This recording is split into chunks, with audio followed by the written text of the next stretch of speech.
Hello everybody, welcome along. My name is Benjamin Bloom. This is the Benjamin Bloom Football Channel. Please leave your bias at the door and join me in congratulating Norwich City on a second promotion in 3 seasons up to the Premier League. If the 18-19 promotion was thrilling and surprising and unexpected, this one was a lot more predictable and dominant. Norwich have, they've found it quite easy going this season in the Championship, haven't they? And they've done it with games to spare. So congratulations to Mr. Farker and Mr. Webber and to the Norwich fans who've joined us on the channel all season. I am going to have a little look at how they did it. So a little bit of a recap, but more, what did they do to put themselves in this position?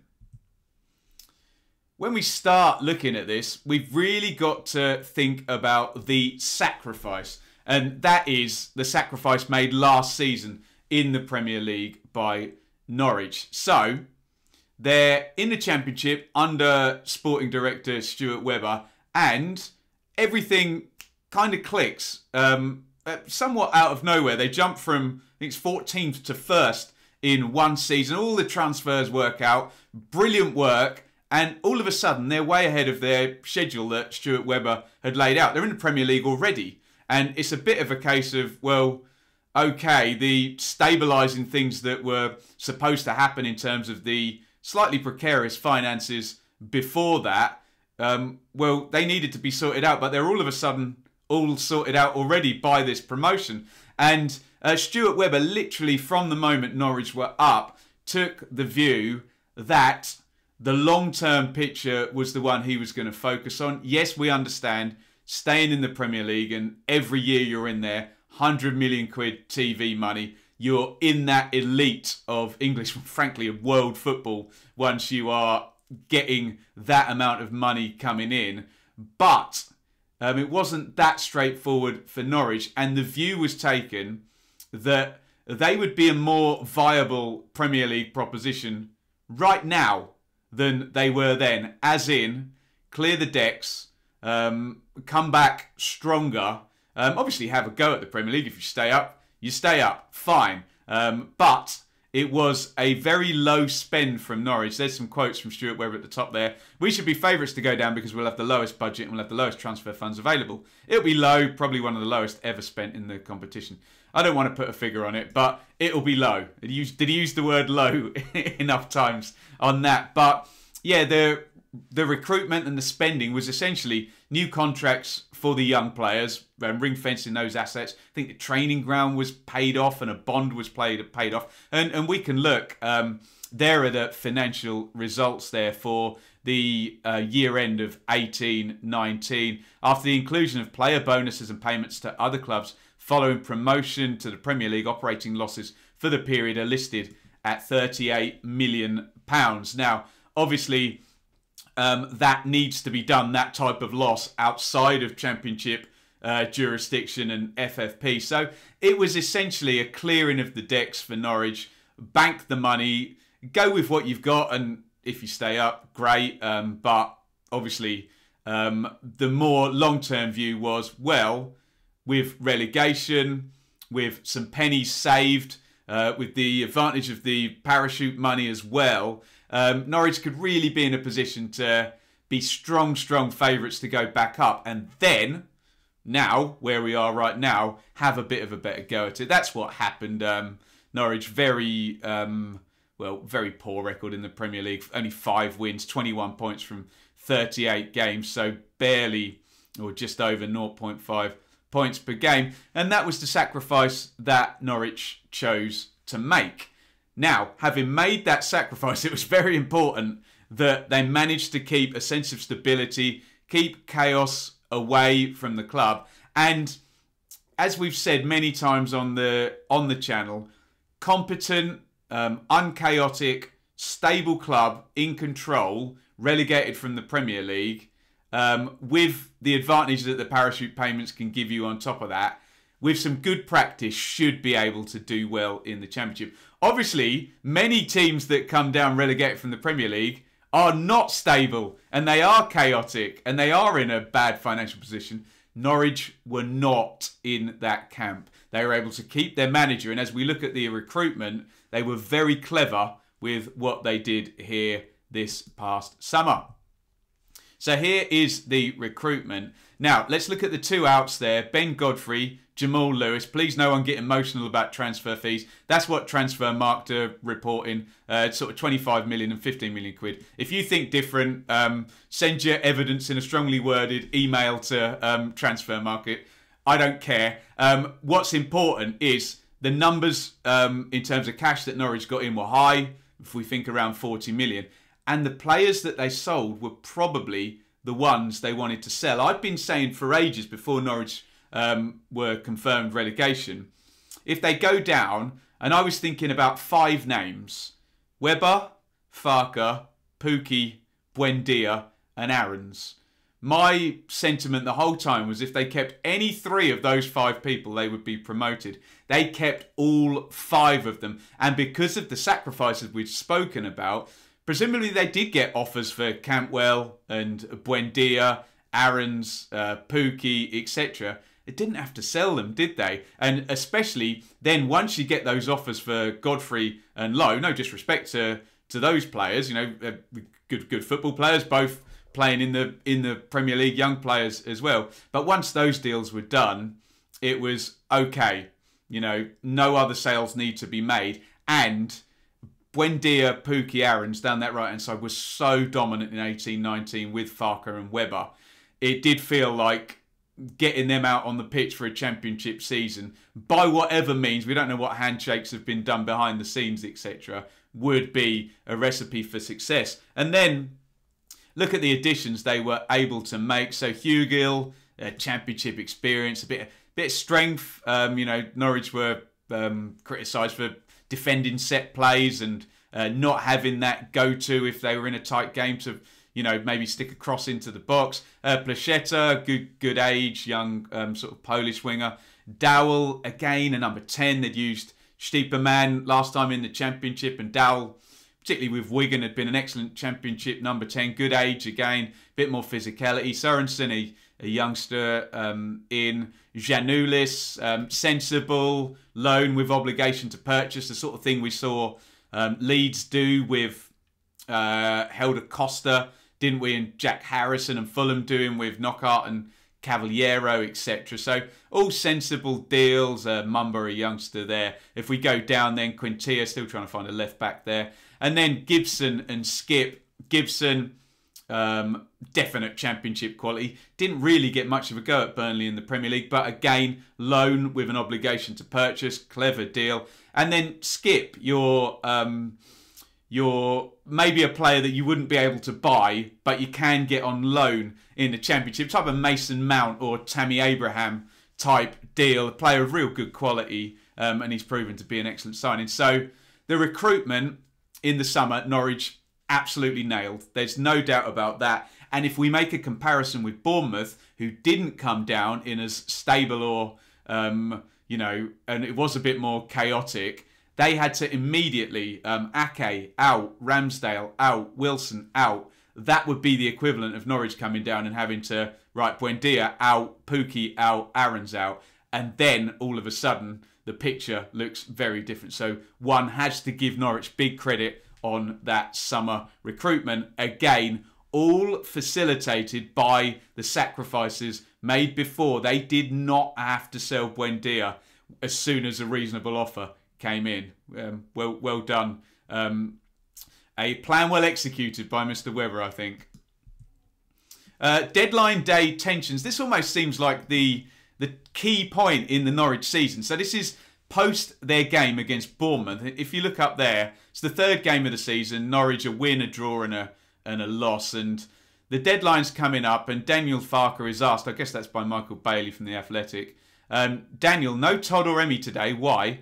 Farker, because I watched our training week. My attitude is always to pick a team on a feeling these players are fully focused, fully switched on, and full of desire to represent this yellow shirt. That's the reason they were not involved. So Buendia and Cantwell not involved, but, and this is the key thing, Farker, A, took them on, and B, had had the strength to take them on, i.e. he wasn't in a position where the players were full of the power here and could just go, oh, well, we're just going to leave at the window. And we know that Norwich have to sell us. So, you know, we're going to play hardball. And it just appears that Farke said, look, you're here, you're staying.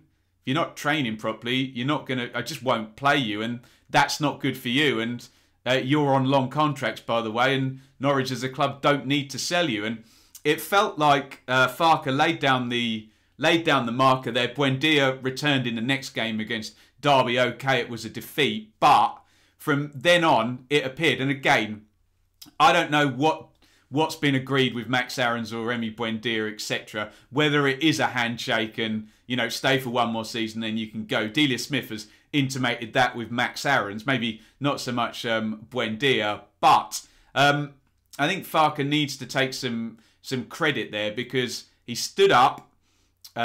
He had the backing of the club. The plan was once Lewis and Godfrey were sold, that's that. And I, for one, didn't believe it when I heard, oh, no more out now. I thought, oh, yeah, really, go on. If a big comes in, they'll sell. No, they stuck to their guns and they knew, the Norwich higher-ups, that if they could get Buendia, particularly on the pitch, just an utterly dominant championship player. So it was key for Norwich to get to deadline and clear all that stuff out. The star players knew, well, you're staying, you know, you're staying for the season now, minimum, and let's crack on and do some work, I guess. Getting the job done. Now, I don't want any Norwich fans to get emotional about what I'm about to say. I'm going to be full of credit and compliments for Norwich throughout this video. However, there was a sense that once the window had passed and Buendia was staying, that Norwich, for a while, didn't click. And they did just get the job done. Now, you can look at that in two ways. You can say, very complimentary fashion, look, they've got good players, they've got a good strategy, good teams find a way, good players find a way. You can look at it that way. You can look at it maybe as some opposition fans did in a slightly more jealous manner and looking at late goals and penalties and things of that nature. And I think in the end, the truth outs. And when this continues to happen and then stops happening, but the results keep going, you can kind of look back and say this was a good setup finding its feet. But vitally, looking at first week even, an injury time winner at Rotherham, a late winner against Birmingham, a 90th minute winner against Wickham, a late equaliser against Brentford, 84th minute winner against Swansea, Borough missing a penalty. It was fine margins, and Norwich, rather than blowing everybody away, were just getting the job done, and they were just trying to click in the way they had done in 2018-19. Obviously, we should acknowledge now, Norwich a known quantity now, so they were facing a lot of low blocks and more defensive strategies, let's just say. And I've said this many times, good teams facing low blocks get deflected goals and they get penalties because of the amount of bodies in the box. So sometimes it's not luck, it's one strategy against another, and that's just how things work out. Remember in the late 90s, it wasn't coincidence Manchester United scored lots of late goals. It wasn't luck either.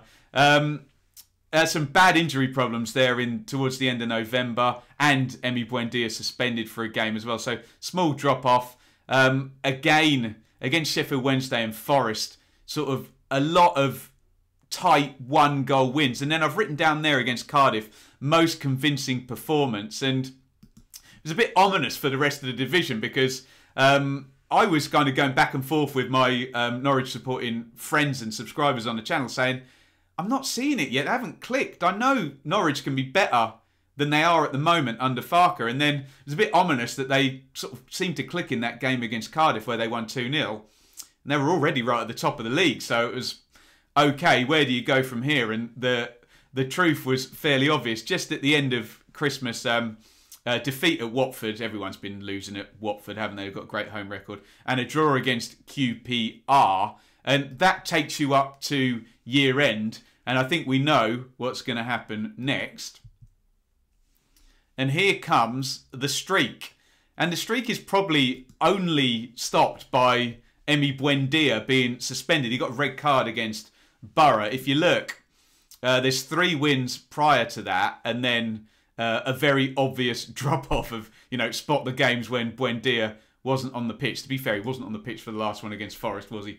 As well as Norwich fans were very keen to point out to me, trying to debunk my points per game with and without Buendia theory. But come on, guys, the numbers are obvious. It's astonishingly high with Buendia and disproportionately low without him. Although we can throw that Forest game in now. But now look at it. It's a huge winning streak, 9 games. But look at the results as well now. 2-goal win against Bristol City, 4-1 against Stoke, 2-0 against Coventry, 3-1 against Birmingham, 2 against Wycombe, 3 against Luton, 2 against Forest. The team clicks by this point. You get into the season, the muscle memory's going. Buendia's playing beautifully. Now Cantwell's in with him as well. The left back, Giannoulis, is sort of in the team and contributing as well. Aaron's never misses a game. Pookie is all of a sudden scoring at rates he did in 18-19, and Skip in central midfield has turned out also to be a rather high quality acquisition. There comes the streak, and job done at that point, because I mean it was a 9-game winning streak. I remember Norwich won 8 on the bounce in 18-19. When you do that, you know, in that second half of the season, it really just makes it so hard for opponents to keep up. Just that incessant coming off the pitch every week to see that a rival has just won again and again and again. And it's chickens coming home to roost, isn't it? It's the sacrifice, the recruitment, the stance Farker took after that Bournemouth game. And then, you know, after all those good decisions, the performances and the points then come a little bit delayed and a little bit removed from that. And Norwich put themselves into that sort of impregnable position at the top of the table, projecting 100 points for the back end of that streak. I think they're there again now, aren't they? And here is the finish line. Now, if you are eagle-eyed viewer here, you will know that I'm recording this before Norwich's game against Bournemouth, because what with YouTube being what it is, we have to get our work bang on time. And over the weekend, I'm going to be too busy to do this covering games. So, in this existence, Norwich haven't played Bournemouth yet, but the situation is that a Norwich point against Bournemouth will be enough to get promotion. That put Norwich to 91. Brentford can also get 91, but they would need a win as well. Have I added that up right? 91. Yeah, apologies. So it's a Norwich win against Bournemouth, providing that Brentford win. Remember, if Brentford don't win, they would be at 74 with 5 games to go. They'd only be able to get to 89. So if Brentford win, they could still get to 91. So look, whatever maths, if you're watching this video, Norwich have been promoted. And it's very important we talk about Brentford and Swansea there, because their little slips over the last game, coupled over the last games, I know they've both won since I've recorded this, but Swansea had 4 straight defeats, Brentford had 4 straight draws, and that was right at the point where Norwich put the hammer down, Watford put the hammer down, and what that means is that Norwich are able to do it comfortably with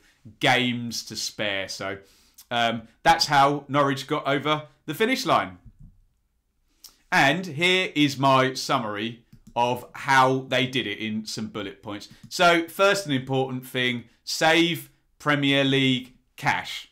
So given the choice, do you have a go right there and then after this unexpected promotion in 18-19, or do you just take a beat, take a moment, pause, clear the decks, make some long-term decisions, save that money, and then add in the money for Lewis and Godfrey, add in the parachute payments, and in a real solid financial position. So the key moment 1 was, and Stuart Webber's quote said, our budget will be low. They chose Norwich to have a low budget, and that's turned out, looking at this now, to be a very smart decision long term. Strong financial position, Strong financial position allowed assets to be kept. And that's key. And all we have to do is make the comparison to Bournemouth or indeed Watford, who had to ship out Delafeo and Capoue and Estupinian, and we can probably reel off about 8. And Bournemouth particularly, when you look Ake, Ramsdale and Wilson all going. Norwich were in a strong enough position. This would be the equivalent of what Bournemouth...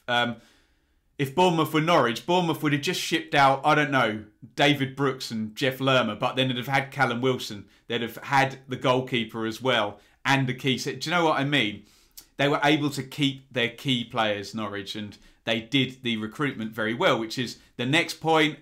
Add depth, physicality, and a high-quality low knee. That's exactly what they did. Norwich didn't really have depth, did they, when they got promoted in 18-19? But now, even through that big period where I think they had several players that was going back and forward, making fun of Norwich fans who were telling me they had 14 first-team players out. And I tried to point out you could only have 11 first-team players. But a bit facetious of me, I took the point, a bad injury crisis in late November. They were able to get through it. The results barely dropped off, did they? And that's the depth. And, of course, the high-quality low knee.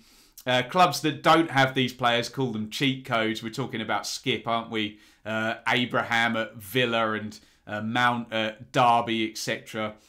You know, Brewster at Swansea at the back end of last season as well. Can you get that high-quality low knee that you would never be able to buy in the Championship? And they did. Stick with coach and pattern of play. Seems so obvious, doesn't it? And we talk about chaos at clubs and stability. That's not just ins and outs, and that's not just financial. Can you keep the same manager and the same pattern of play? Because everybody knew that that pattern of play that Farke executed in 18-19, Championship couldn't live with it, could they? You know, the ball was moved quickly, there was rotation in midfield. Buendia was obviously key to that. Flying fullbacks, Lewis and Aarons at the time. Do it again, and do it with even better players this time. And it seemed so obvious that keep that stability with pattern of play, and it was always going to end this way, wasn't it?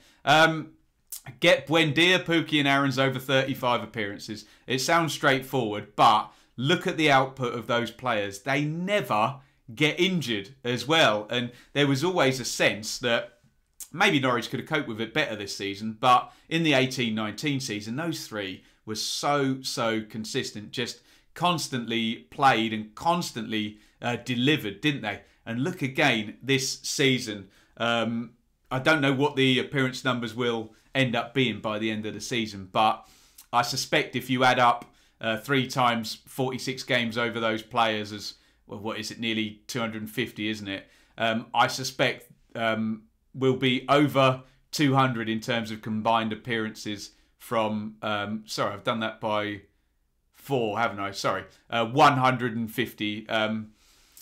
Whatever my maths is, those guys will all have played a ton of games and contributed so heavily.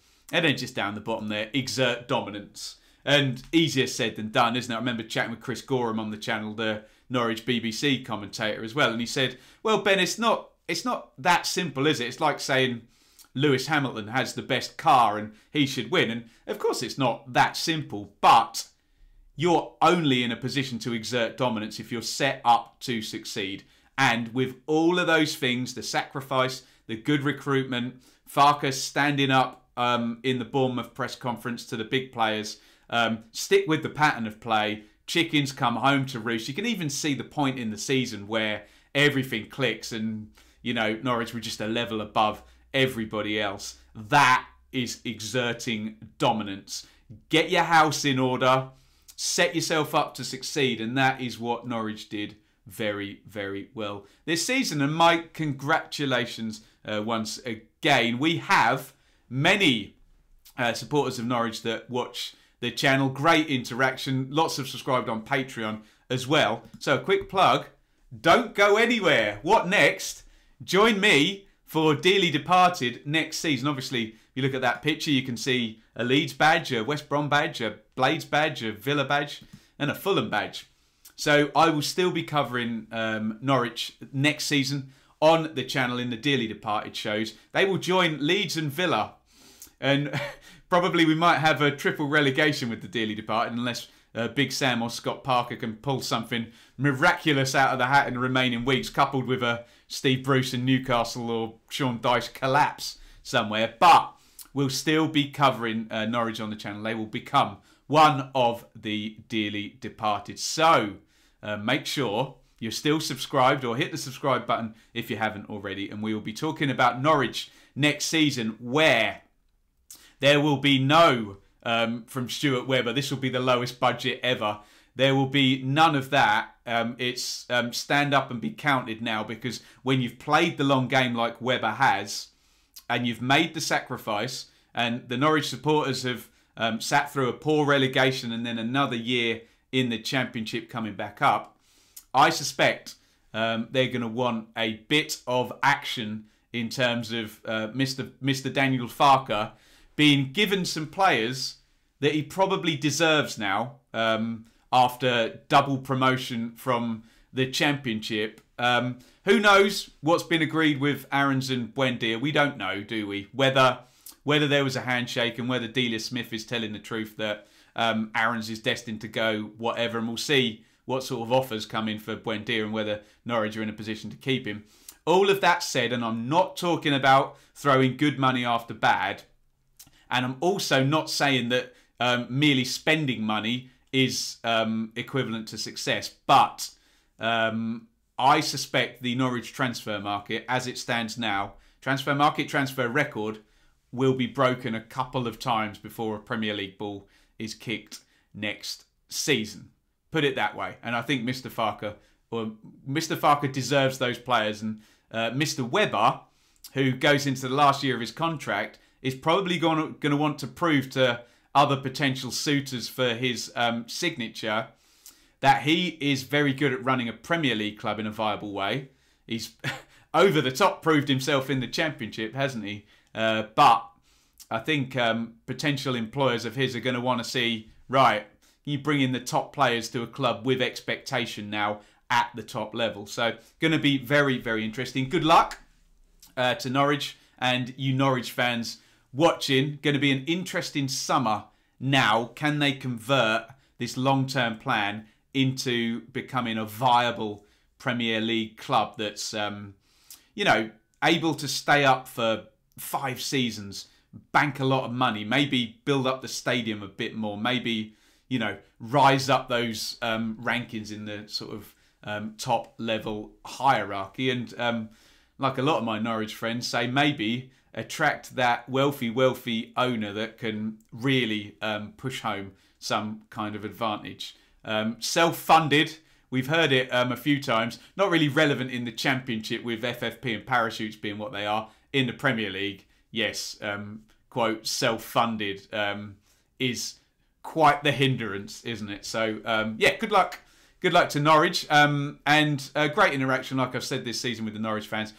More will come next season on Dearly Departed.